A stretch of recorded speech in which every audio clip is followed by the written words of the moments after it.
You are now in the black box. Whoa. With Spider Loke, Most Easty, aka VJ Keyway, and the Google Gang. Let's go!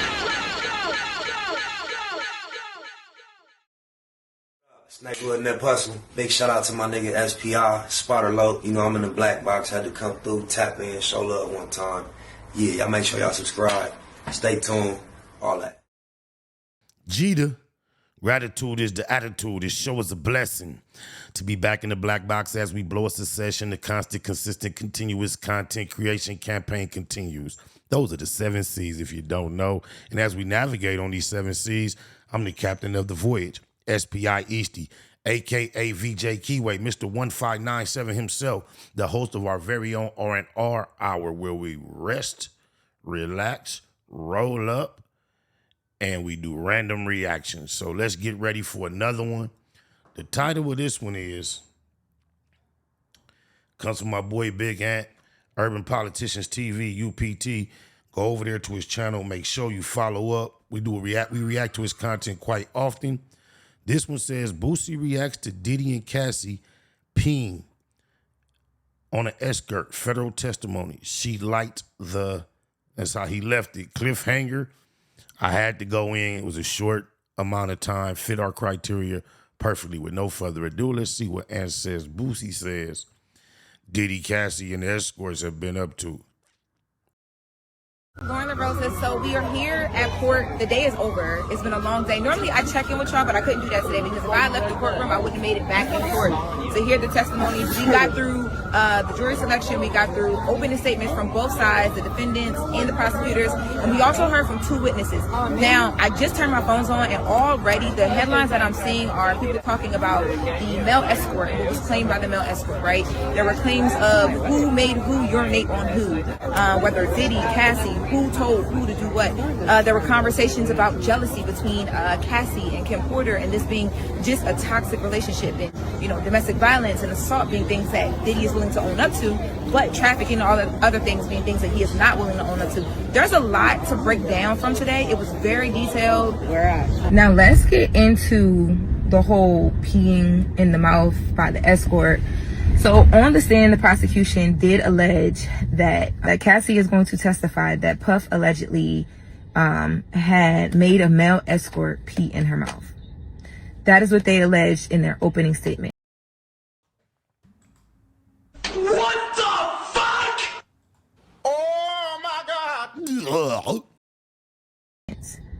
There was an escort that got on the stand as a witness.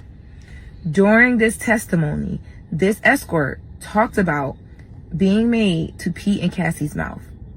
But this witness says that it was Cassie who asked him to do that, and that Puff was watching, and honestly, that was stricken. Like the jurors, when he got into, like, cause he was speaking directly about Cassie and the fact that Cassie allegedly asked him to do it. And that's why he did it. And he was saying that at first he didn't know how to do it. Like he was just like peeing like he normally pees. And that Cassie, along with Puff, was basically telling him, like, slow down, like, don't let it all come out at one point. Like, you know what I mean? What the fuck? Oh my God. I mean, like, you're really peeing. And then that one line I just said about him saying what Puff and Cassie said to him together about that was stricken from the jurors. Like, they're not even allowed to use that because his original conversation around this was Cassie asked him to do that, allegedly. And that Cassie was like the mastermind behind that. Cassie is going to testify, and that's going to happen this week. To be honest with y'all, I wouldn't be surprised if it happens tomorrow. So the prosecutor's opening statements are being picked up, but there was a witness on the stand that changed that whole story. After leaving today, I feel like when we hear the conversations about Puff's legal team and how powerful the legal team is and how good they are, until you see it in person, you don't even understand. I'm gonna do a full breakdown. Sound like she's saying from what she see, Puff got action. Now that's big from a young, black, fine woman. If all the issues related to Cassie are being discussed and she's there front and center and she's coming out saying Puff's defense team is doing an excellent job, Read between the lines, take notes. There's some implications there. I might have to catch up with the latest with Laura Lorenzo. You know, I know what I'm trying to say. Lauren Lorenzo. Yeah, I might have to catch the latest because, like, she making implications. Tonight, which will be posting to my podcast tomorrow morning, and then I'll see y'all on the Breakfast Club. We got a lot to talk about. Today was a day. Yo, it's Big Ant, the spokesman, man. We back. Another edition of Urban Politicians TV, UPTV. Make sure you stay on your pivot at all times, man. Had to come tap in as Diddy federal sex trafficking trial kicked off yesterday. They began with the opening statements, and we've been hearing a lot of information and accusations and allegations since he got indicted on this case. We saw the baby oil talk, the freak-offs talk. We eventually had to be seen before he got indicted, the incident that happened at the hotel where he got into the fight with Cassie. But with everything coming out yesterday, urination then became part of the conversation in this situation. And that just makes it even more crazier in the media. And I had a link in the description where y'all can check out Lauren LaRosa podcast because she's the one that's in there. She works for the Breakfast Club as well. She be on there, but she inside the courtroom getting all the facts and the notes and stuff and bringing it out here. And it was all over the timeline yesterday, which led to Boosie jumping out there giving his opinion on it once he seen what one of the witnesses and male escorts has said about Cassie instructed him. I don't know why he ain't got this near started. I know. That's what Fee got to say. He's an asshole for sure. And how she wanted to be urinated on or something like that. She liked to piss in her mouth. I don't see any crimes he has done. Everything was consensual. She enjoyed the sex thrills and the gifts after. I see no crime but domestic violence in this case. Shaking. Not quite what I expected, but I guess he does have a point. My head, but they let Hugh Hefner do whatever. 100. Sad. Check. 100. If he was black, he would have been in prison. Let's keep it 1,000. It's crazy how sex parties become crimes. Shaking my head. And Boosie also put up a post from the Hip Hop Lab where Kendra, No, my mama, to keep it a Google, he definitely got a point. Whatever her name is, was talking about how she became down with the Playboy Mansion and Hugh Hefner when she was 18 years old. 18, I took that one-way ticket, never looked back, and it was the best decision of my life. Hugh Hefner calls one day and was like, hi, this is Hugh Hefner. Would you like to move into the Playboy Mansion and be one of my girlfriends? I was like, wait, what? How did he find you? While I was living with this boy in San Diego, I did this photo shoot, and this photographer sent my photo into the Playboy Mansion and to the Playboy, and I had no idea. And next thing you know, I get this call. The rumor was that Hef walked by and there was only one photo left out of his pile of photos, and it was mine. And he walked by and he picks it up and he says, who's this girl? That was the story on his end. I'm so grateful. It's cool when they do it. It's a problem when we do it. Man, fuck them. Nah, they really putting this together. This is putting it in a whole nother perspective. And look how old and creepy and nasty he looked. He looked like one of the monsters, Eddie Monster and them uncle, one of the granddaddy or somebody. All he needed is the outfit and the ears on my mama. Grateful for that opportunity. You know, for me, amazing. And it was healthy for me. It was happy for me. I was safe. You know, it's taboo to the world because they. Oh, my mama, she sound like these OnlyFans chicks trying to make that stuff sound like it has some type of honor or morality to it, integrity. This is how Agent 22 discussed this type of activity, pornography and slutterizations and on camera and things of that nature. It's a perverse, debased world. I don't really know what really, went on there. And my perspective is only one party every few months. I do want to say this. Innocent until proven guilty when it comes to Diddy and everything that he's been accused of. Now, domestic violence, they have owned up to that part of it, saying that, hey, he's been this guy, he's been angry. We saw the tape. The way he did that little frail body female, no excuse. Whatever penance he needs to pay, apply that off top, and then we behind him with this other Oh, my mama. Make him pay for that. All right, whatever it is, 4, 5, 6 years, he probably gonna do that. Well, he already in trial, so he already got 1.5 years in on whatever y'all would give him on that domestic violence. And since that's a state case which the statutes have expired, then whatever we get out this trial is him paying for that. The stress, the money, the embarrassment, and all that. He pays for what he has done. But we need to see him beat the feds on these other ridiculous, trumped-up charges. Had the drug problems. We saw the video. You did what you did in the video and things like that when it come to Cassie. But him running a sex ring, forcing people, making people with threats of death and violence and things like that. Unless they can prove he was getting tricky, slipping the Mickey, so he can get these females a hickey and make them suck his dicky. If that's the case, I don't give a what they give him. 10 times 50 on my mama. I would have to see that proof and it be put out there and proven with the documented facts that he actually did that. How would you be able to prove that? I really don't know for sure. But what Boosie is getting at is, hey, and I call it all the time, bro, it is what it is. With this case right here, we gonna separate this from that. They not letting no niggas do this stuff like what Hugh Hefner and them was doing, bro. Let's keep it all the way 1,000, bro. If you a nigga, you got all these young girls running around, you paying them, you flying them in, living with them, having sex with them. Now, the thing that they are accusing Diddy of is saying, hey, bro, he's forcing, he's beating, he's abusing, he's threatening, and things like that.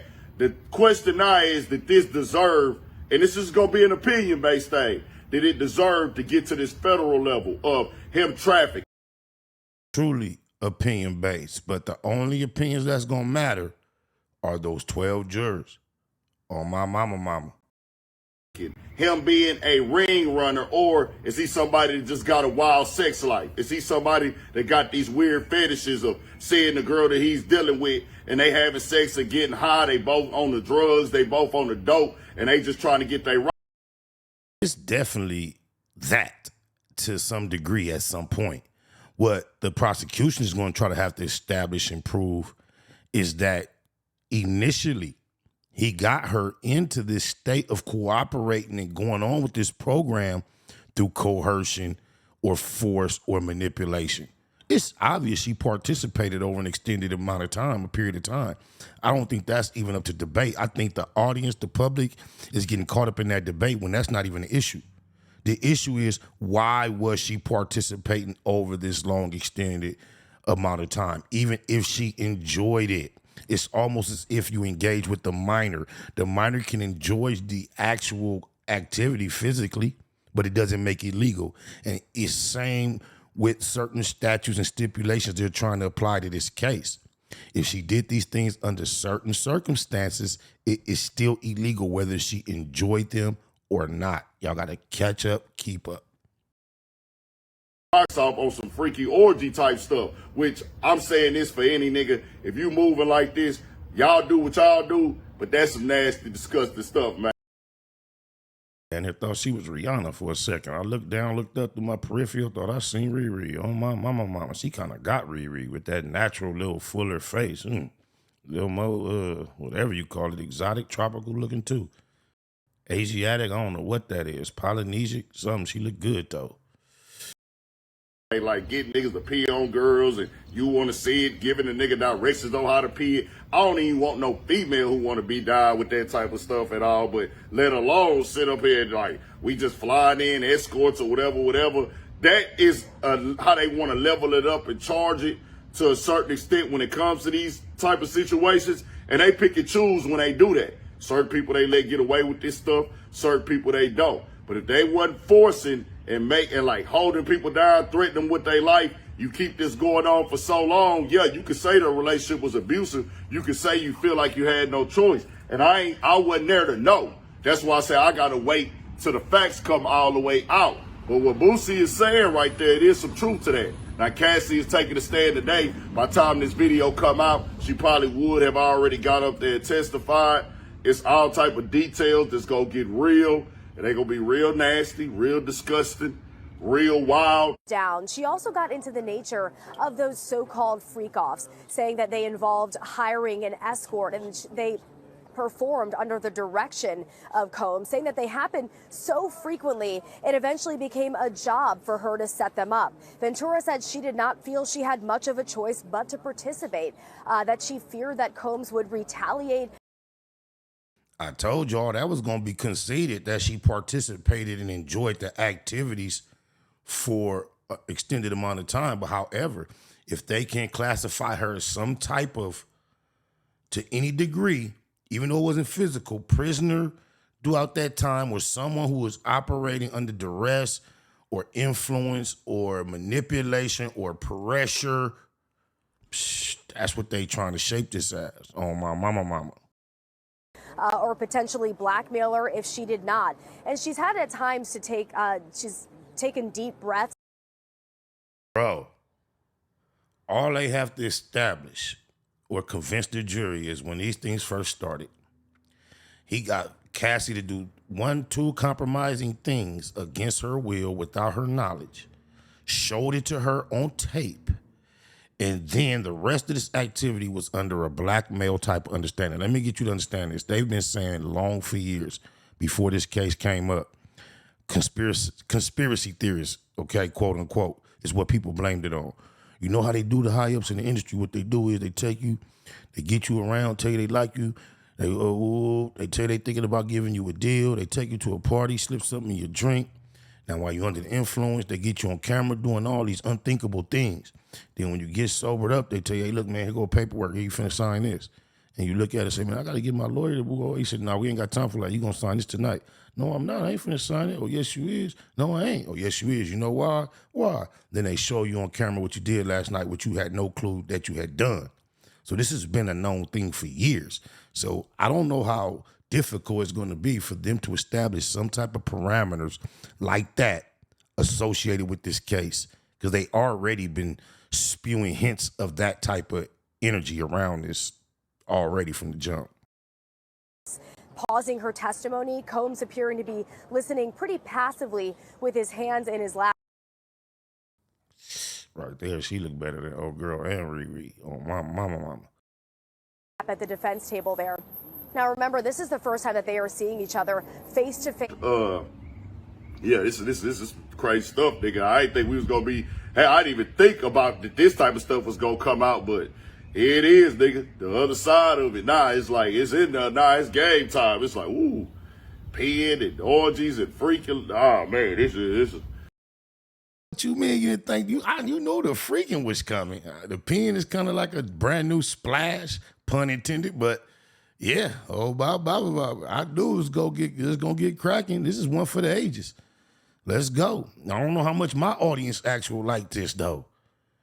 Come on, y'all, we can ride this wave. Y'all want to keep up with this case? Let me know. Show me by the count on the views.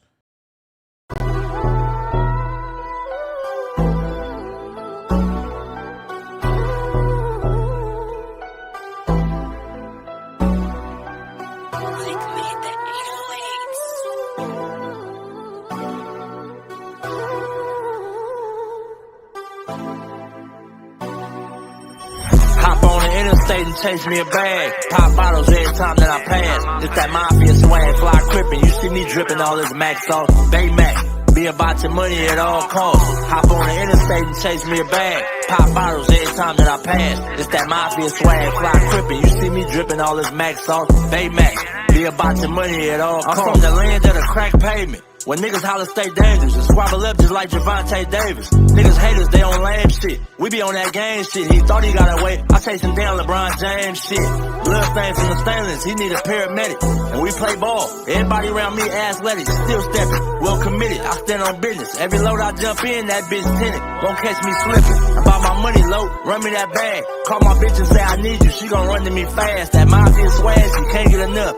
And she know I'm about my man. She let her sit and watch me add all this money up. Riders popping out the cut like roaches when the lights on. I'm just like BG with my niggas, whether right or wrong. Dead end mafia. You entering the danger zone. Tiny Macs be cracking heads. You better have your helmet on. Hop on the interstate and chase me a bag. Pop bottles every time that I pass. It's that mafia swag, fly crippin'. You see me dripping all this Mac sauce. Baymax, be about your money at all costs. Hop on the interstate and chase me a bag. Pop bottles every time that I pass. It's that mafia swag, fly crippin'. You see me dripping all this Mac sauce. Baymax, be about your money at all costs. These niggas be hopping out of foreign whips and feeling like they run shit. The homie like Nick Cannon, be a fool with them drumsticks. Serve him and they done with. Have all of them niggas hit. Something heavy in my Baymax sweater. You see the gun print. Yeah, got me bent behind tent, but I'm low key, give a fuck about the busters. The real niggas fuck with me, I move solo. Two pro clubs over polo. You won't catch me in none of you niggas photos. Y'all too friendly. Hopping out, spilling my Remy, smoking on good pressure. Always in a different load. Gotta keep these niggas guessing. Firearms in my possession. Steady counting my blessings. Believe in God and believe in this weapon. And try not to do too much stressing. Ain't seen my daughter in months. And when we FaceTime, I shed tears, I can't help it. And still connected in these streets just like Wi-Fi. Chucking up the set for death though. We gon' rip ride. Hop on the interstate and chase me a bag. Pop bottles every time that I pass. It's that mafia swag, fly crippin'. You see me dripping all this Mac sauce. Baymax, be about your money at all costs. Hop on the interstate and chase me a bag. Pop bottles every time that I pass. It's that mafia swag, fly crippin'. You see me dripping all this Mac sauce. Baymax, be about your money at all costs.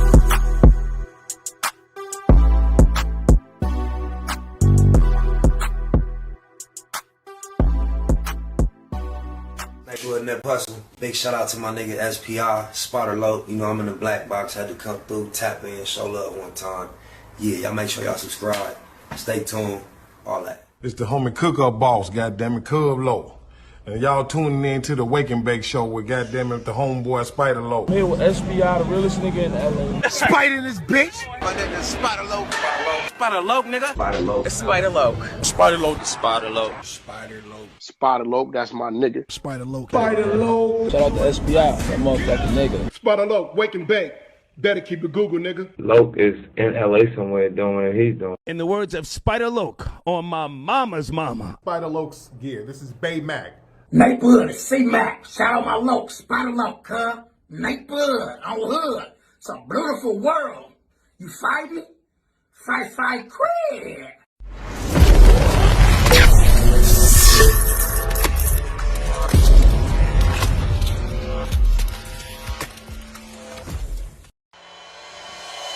Point blank, do no subliminal dissing. When I listen, I can tell you never been on no mission. Sticking to the script, don't care if I offend you. Neighborhood crib, the marathon continue. My competition, never seeing him. I done trained my mind that I'm going. You could tell by how I walk, talk, I'm a boss. A east side millionaire, homie, what you thought? My life is a movie. They can't get close to me. They mad cause they can't be. I'm everything that they wanna be, yeah. You are now in the black box. Whoa. With Spider Loke, Most Eastie, aka BJ Keyway, and the Google Gang. Let's go!